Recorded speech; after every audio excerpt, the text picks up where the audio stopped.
Hey, it's me, Vicky Marie. First thing I want to do is wish you a happy St. Patrick's Day. But I'll be doing a live later on. We're going to have a St. Patrick's Day party, aren't we?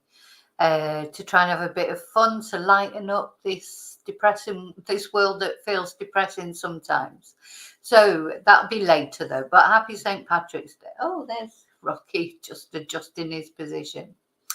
Okay, so first thing I want to say is thank you again to everybody, all of you that watch my videos, all of you like my videos. A special thank you to my members who support my channel. Membership is only €1.99. I think it's €1.99 a month. Is cancelable anytime, and every Thursday we do a special members live, and my members will be the first to know when and where I'm going on mystery location very soon. I'm going on location. And the members are always the first to know about that, as well as the special members lives on a Thursday. So thank you all of you that are members. And if you like my channel and you want to support my channel, you might consider becoming a member. But the most important thing is watching the videos, liking the videos, subscribing. If you're not already subscribed, please subscribe. That's completely free. Liking the videos is free. And also I want to say a big thank you to anyone who has bought me a Ko-fi, sent me a super, etc. Anyone who's supported my channel in any way, thank you so much. So here we are, and it's another Sunday morning. Well, here in Spain it's Sunday morning. I'm sure you're all in different places. Hi, Michelle. Hi, Mia. Hi, Kelly. Hi, Alana. It's another Sunday morning that we don't know what's happened to Samantha. Well, we know what the police think has happened to her. I'm going to light my candle. I have to tell you straight off, there isn't any new news about, as far as I know. I've checked this morning. I can't see anything. The candle for bringing Samantha home, as always.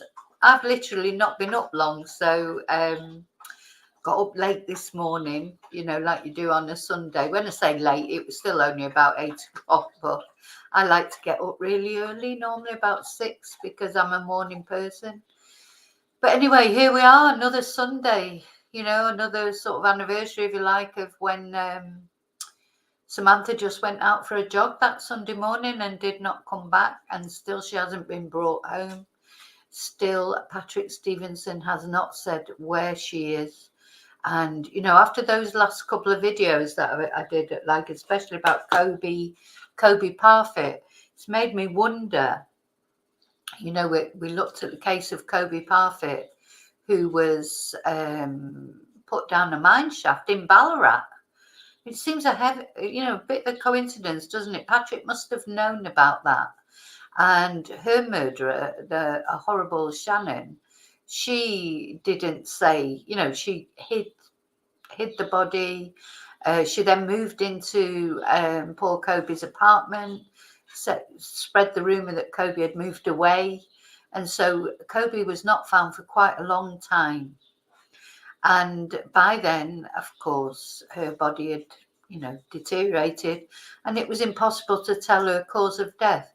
So the horrible Tuan Kess, Shannon, pled guilty to manslaughter and only got 10 years.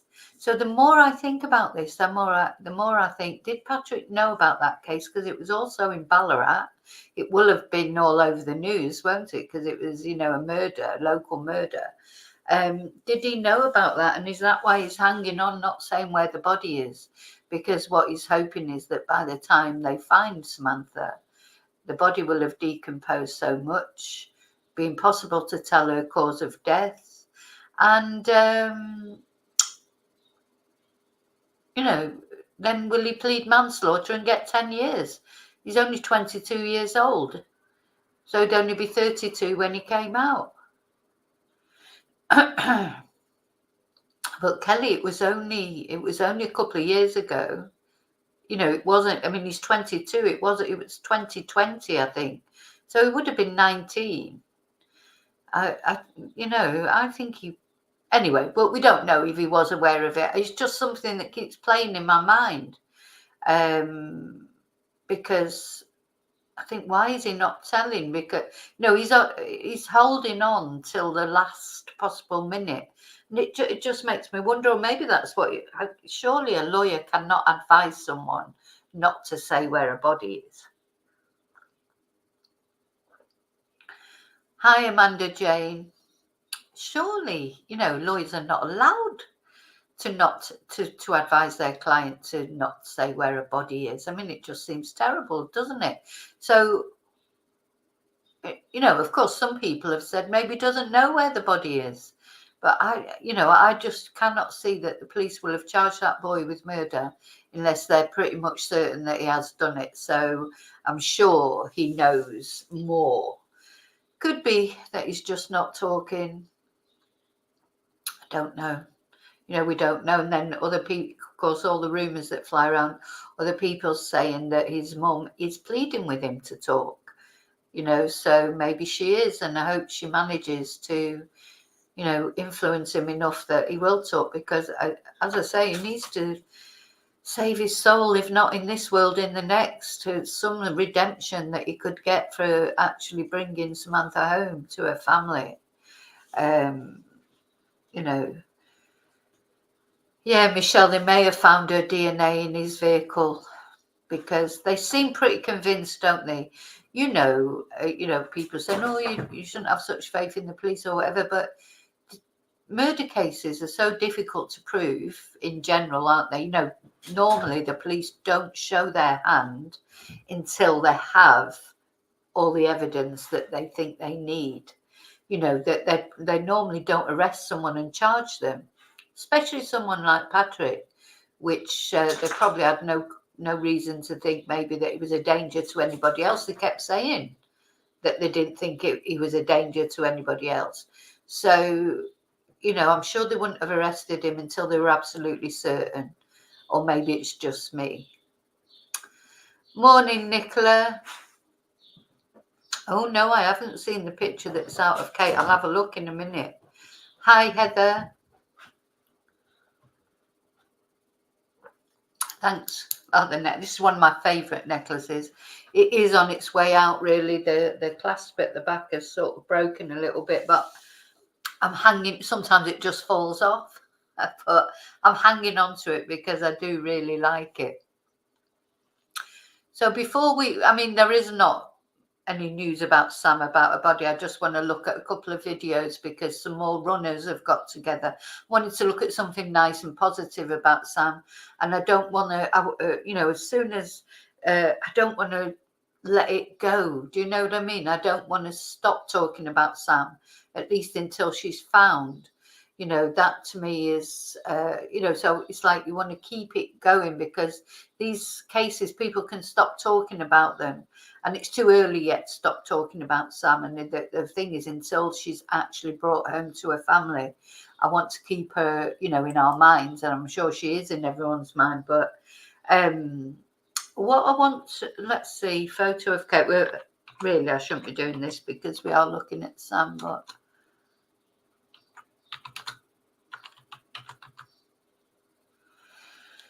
let's see if it comes up.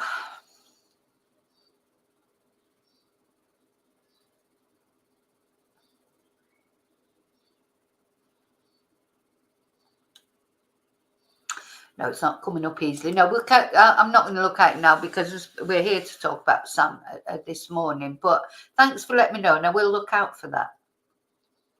Okay, so let me just show you the news video. So people have been running for Sam. It's lovely, isn't it, really, that they do that? Let's have a look. Gosh, this is what we have to remember. There are so many more nice people in the world, because sometimes you can get a bit depressed about all these sort of, if you follow true crime, you think, oh my God, it's an oh my God over and over again. But more people are good than bad. Let's have a look at this.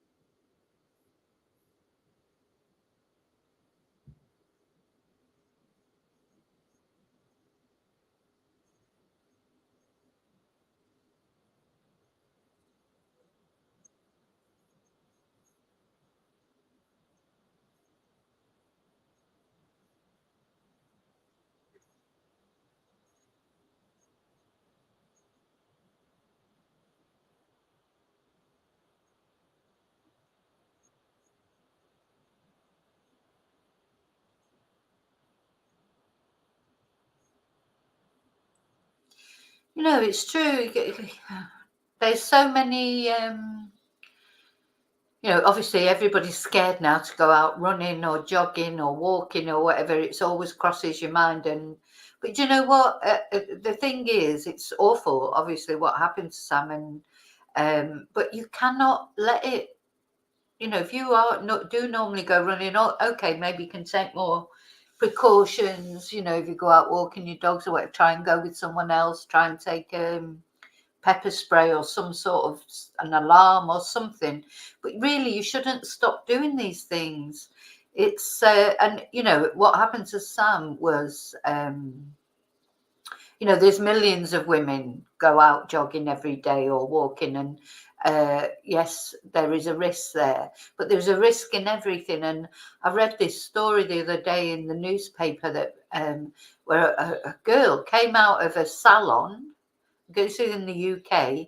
Came out of a salon where she just had her nails done because she was going off on holiday, and a bloody lorry mounted the pavement and killed her. Literally all she was doing was leaving the salon. It reminded me of like Final Destination. I don't know if you've ever seen those films, but it was awful. So what I'm trying to say is, you cannot live your life thinking something might happen to you, because something might happen to you. Of course it might. But if you don't live, if you don't do what you want to do, and something can happen to you anywhere. I remember hearing about a woman that was literally sat in her house watching the telly, and a crane fell on top of her house and killed her. So it's almost like you feel, is there some, you cannot stop living just in case you might die, because then you're dead anyway. Do you see what I'm saying? I don't know if I'm making sense what I'm saying, but I try and think about that when I take my dogs for a walk. And sometimes I've taken them for a walk early in the morning and it's been a little bit creepy. There's been nobody about, it's still dark. And obviously all those worries come into my head, and I have to just put them out of my head, because otherwise what am I going to do? Not go. I've got to live my life, and it suits me to take my dogs out early in the morning.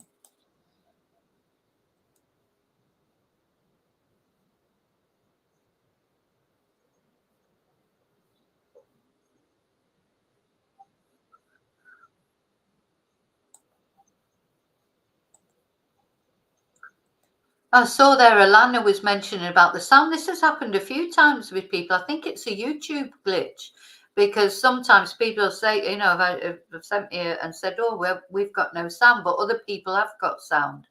Now, as far as I can see, the video's on. Let's just check. The sound's up.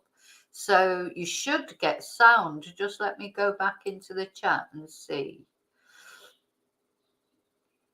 Let's see. So Mini Angel's got sound.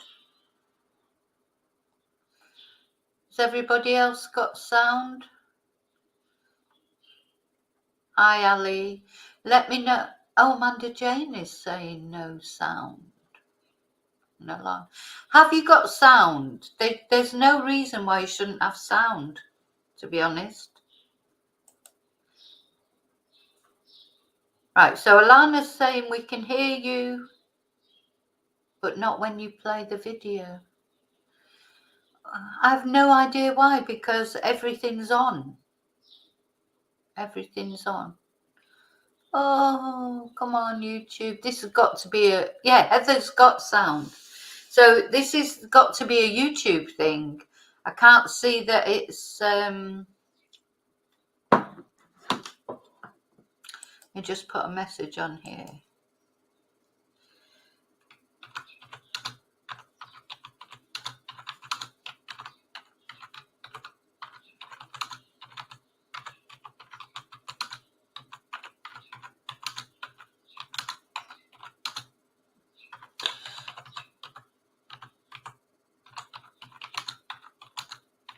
So it must be YouTube, because everything's on. I'm going to put the video back to the beginning. Let's try again. Let's try again.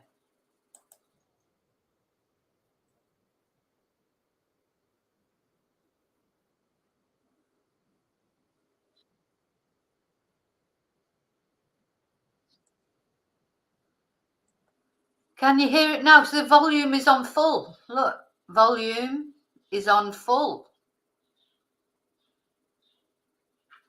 So there's no reason why you can't hear it. I have no idea.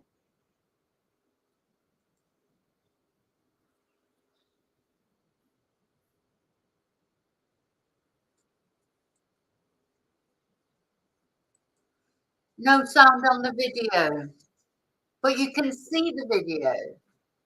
You can see the video.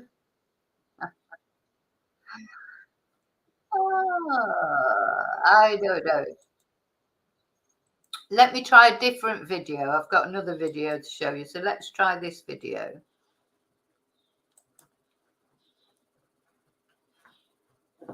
Samantha Murphy was unable to complete.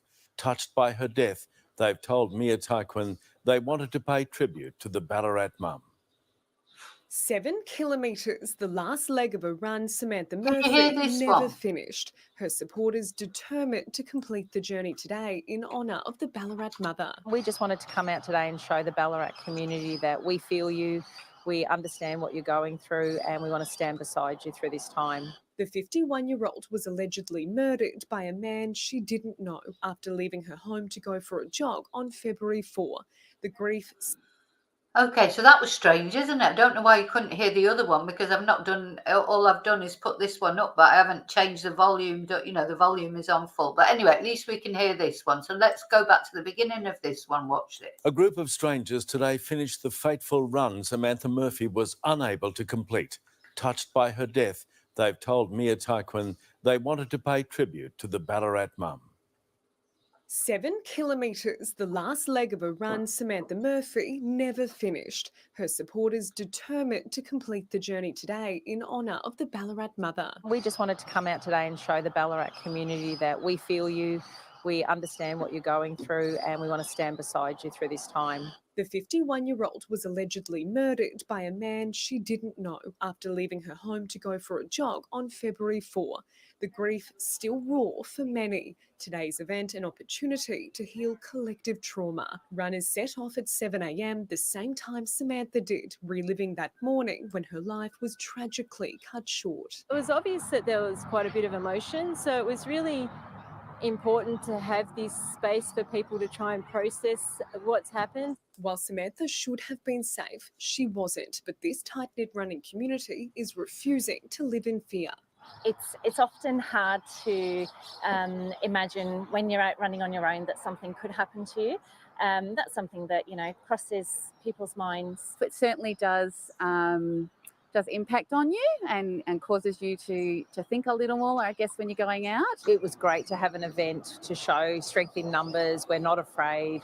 We're still going to continue to walk and jog and do all the things we've done normally. Despite police charging Patrick Stevenson with Samantha's murder, her body still hasn't been found. The 22-year-old remains behind bars and will face court in August. I think there's probably a little bit of anger in our community following the arrest. So today was an opportunity for people to come together and just process some of those emotions. Mia Taquin, 9 News. Okay, so that was very strange why we couldn't hear the other one. I don't understand why we couldn't hear the other one, because it was no different. The sound on it was no different. Hi, Mariah. Anyway, never mind. So that's something positive that's happened. People out running. The other one was a similar video about exactly the same thing. Now, what I just want to look at now, you very all send me interesting information about Samantha or about anything that may be loosely connected. And somebody sent me this, where's it gone?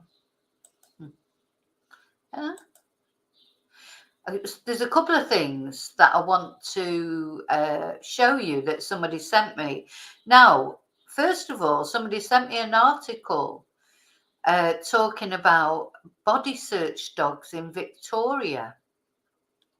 So let's have it. So it seems that maybe they don't have specialist dogs in Victoria. Now, sometimes people have put on the,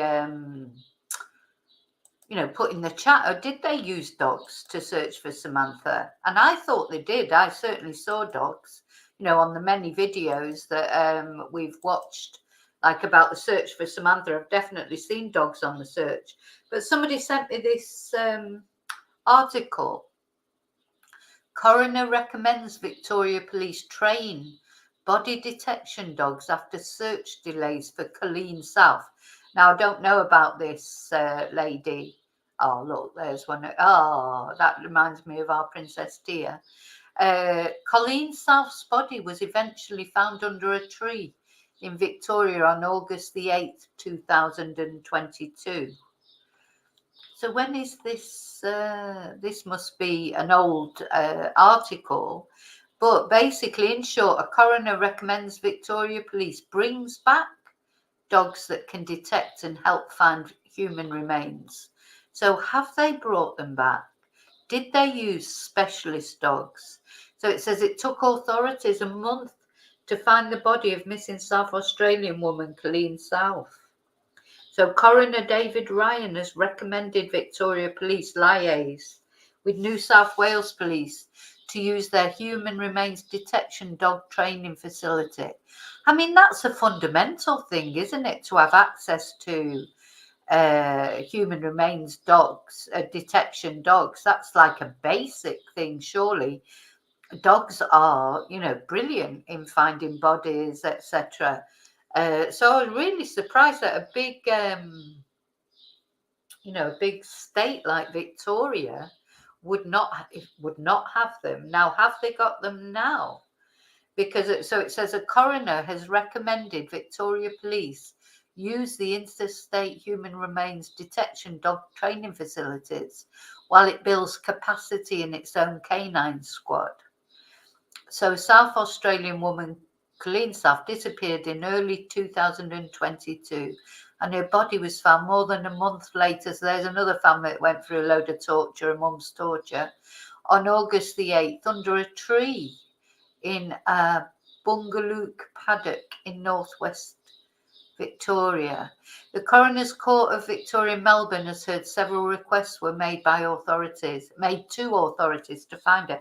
Is this the lady that fell down the hill? There was a lady, I know that I read about somebody, but I can't remember if it was in America or in Australia, someone that they were looking for quite a long time. And it turned out she'd actually had an accident and fell down a hill. And she was on her property, on her own land. I don't know if this is this lady. Anyway, so it heard that one of these attempts was made by Swan Hill Police, who were denied a dog squad and an aerial unit. So a missed opportunity. So Coroner David Ryan this week described the denial and delay as a missed opportunity. The search was escalated on July the 8th, 2 days after the request for resources and 5 days after Colleen South's car was found. So the court heard that while Victoria Police had cadaver dogs from 2000 and 2008 to 2008, it no longer had a dog squad trained to locate human remains.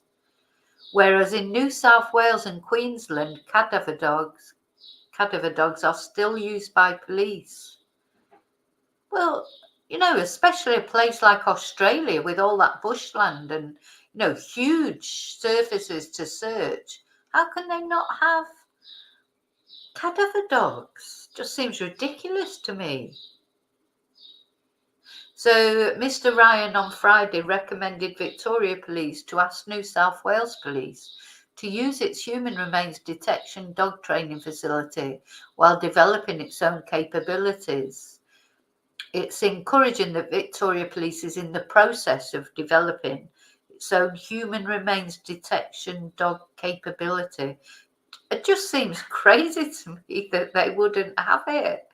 We've got it in the UK, and the UK is a tiny country. It's like, but, to help to actually search for bodies in a massive place like Australia, it's understandable that the process may take some time and involve prioritising resource allocation. Now, just to warn you, this is not very nice, but you know, it's just the way it is. Training dogs to identify remains would require supply of human body parts at varying stages of decomposition, the court heard, and the acquisition of such would require a thorough analysis of ethical and legal considerations. Well, what do other people do? What do other police forces do? You know, where do they get the human body parts from? You know, I don't know what it's like in Australia, but here in Spain, I don't even know what it's like in the UK. I suppose it's the same. People quite often donate their bodies, you know, instead of a funeral, you know, because funerals are costly, or people who don't believe in sort of services and funerals, they donate their bodies to medical science. And there's a lot, you know, a lot of expats do that because it's just so much cheaper than a funeral. So basically, they sign their form, obviously, while they're still alive.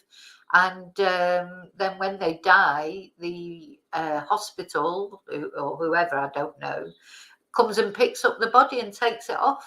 And it's used for, you know, medical science, or it could be used, I suppose, for things like this. But, you know, people do donate their bodies.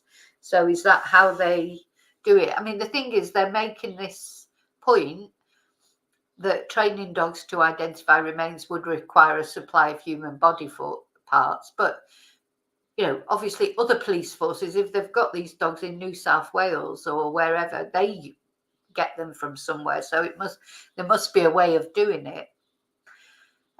So the coroner extended his sincerest sympathy to Miss Sav's family, and their distress and grief were compounded during the extended period in which she remained missing. I mean, this is it, this missing thing. It's awful, isn't it? It's worse than anything. You know, I mean, it feels like Samantha's family know a little bit more now about what happened to her, and I'm sure they know more maybe than we do. Maybe the police have told them more, I don't know, but what they don't know is where she is, and it's just miserable. Like, it's just awful. It just makes everything worse. So yeah, that's what. So this poor lady, whatever happened to her, I don't know what happened to her, but her body was found under a tree. You know, whether she deleted herself or whether she had an accident. So no, it's not the one that I was thinking of. Yeah, but there was one that I was reading about not that long ago, but I think it was in America, and the family were going mad because the police had not found the body, but she literally was at the bottom of a garden. Maybe it wasn't America, maybe it was Ireland, I don't know. You know, when you just remember that, you know, I've researched that many things and read that many things. I don't remember exactly where that was, but I remember thinking, oh my God, why didn't they just get a dog on it? You know, because there she was actually on her own property, and they think she's gone out into a garden or whatever, and she had quite a big garden, tripped, fell, and either died instantly, or maybe she didn't die instantly, but she just couldn't get up, you know. So, but of course, yeah, when her family reported her missing, if the police would have gone there with a dog, she would have been found, wouldn't she? So I'm going to just Google to see if they have got them.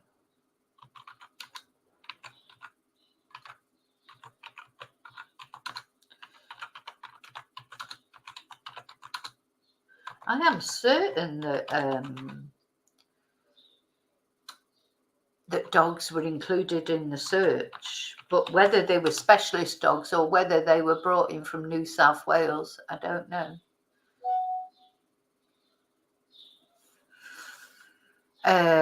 So it says Victoria Police had cadaver dogs for a brief time between 2000 and 2008. But at the time, it was deemed an unviable resource. New South Wales and Queensland are currently the only states that have cadaver dogs. And Victoria Police are working with these teams to increase detection dog capability. Oh. So it sounds like if they did use cadaver dogs to search for Samantha, Oh, hang on. There's a little. If they did use them, they weren't from Victoria. They were from New South Wales, or hang on. There's a little Twitter tweet here that seems to say something about it. Oh, it's the same article. It's the same article about the lady.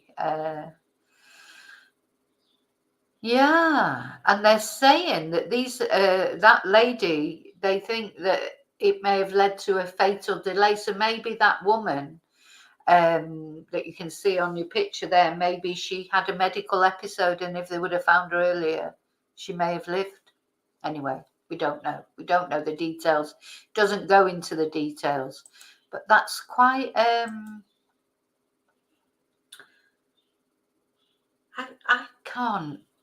I can't believe that a big state like Victoria hasn't got cadaver dogs. I mean, at least they could bring them in from other states, but just sort of just sort of amazes me really that. But anyway, it seems like they haven't got their own. Still haven't got their own. But it's a massive place, isn't it? You could understand. Don't expect my little village to have its own cadaver dog, whatever section.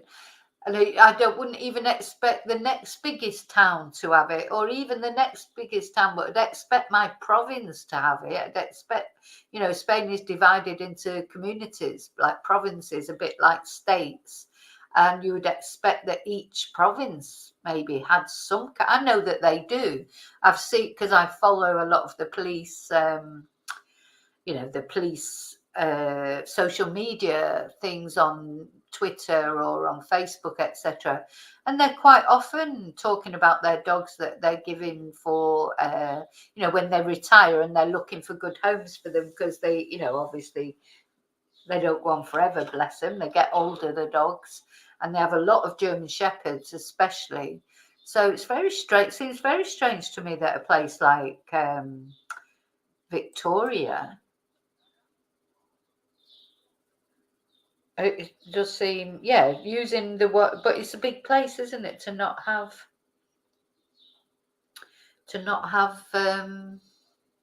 cadaver dogs in a big state like Victoria. Just seems strange. Anyway, so that was one thing I wanted to talk to you about. And that actually makes, because now we're going to look at another case in Australia, which you may or may not have heard of. And it's not getting the same attention as Samantha. This lady's not getting the same attention, but it's another very strange case. So this is a doctor. This is Casal. And I wish they wouldn't call her Casal. I thought that was her first name then. Nathalie Casal. Again, they're calling them by their surnames, which, as you know, drives me absolutely bonkers. So she went for a walk, but she's only just been reported missing 3 months later. So this poor lady went off for a walk. She told her family she was going to walk the Biblemun track, wherever that is, Western Australia this is, which is about 3 kilometres east of Perth, with a large group. So this is what she told her family she was going to do. And she's 71 years old, and she has not been seen since. And she told her family in December she was going to walk the track with a large group and may not be reachable for some time, which, of course, that's probably why they haven't reported her missing for 3 months. Police believe she may have started her walk from Mundaring, a popular launching point for many of the trails in the area. She's described as being approximately 157 centimetres tall, with a slim build, short grey hair and brown eyes. Well, the thing is, surely it'd be quite easy to find the group that she's supposed to have gone off with. I don't know, but did she go with a group?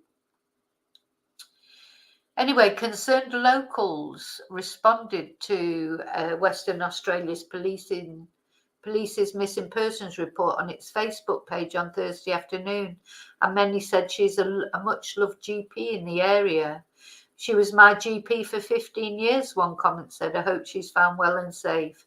So the Bibbulmun, God, I've gone off rivers, I've gone off tracks, trails. You know, I just think, oh my God, stay away from rivers, stay away from trails. They're like the bloody Bermuda Triangle, aren't they? People disappear. So the Bibbulmun track is a long distance, 1,000 kilometre trail running from Kalamunda in the east of Perth to Albany. And that's more or less it. So, and she hasn't been seen since. And she's only just been reported missing 3 months after she disappeared. So they could do with getting some cadaver dogs out there, couldn't they? Shouldn't they?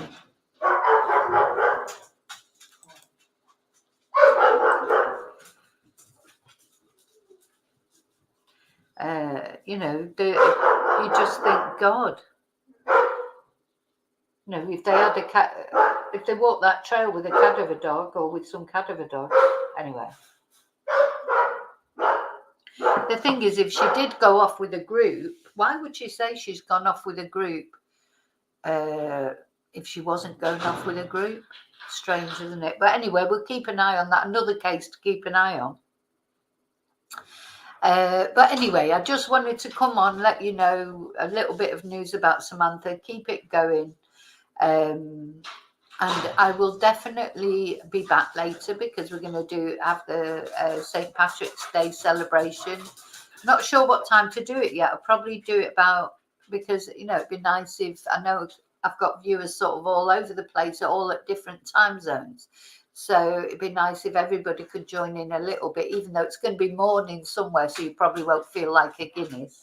But maybe at least to be able to join in. Because we're going to have a quiz. We're going to have an Irish quiz.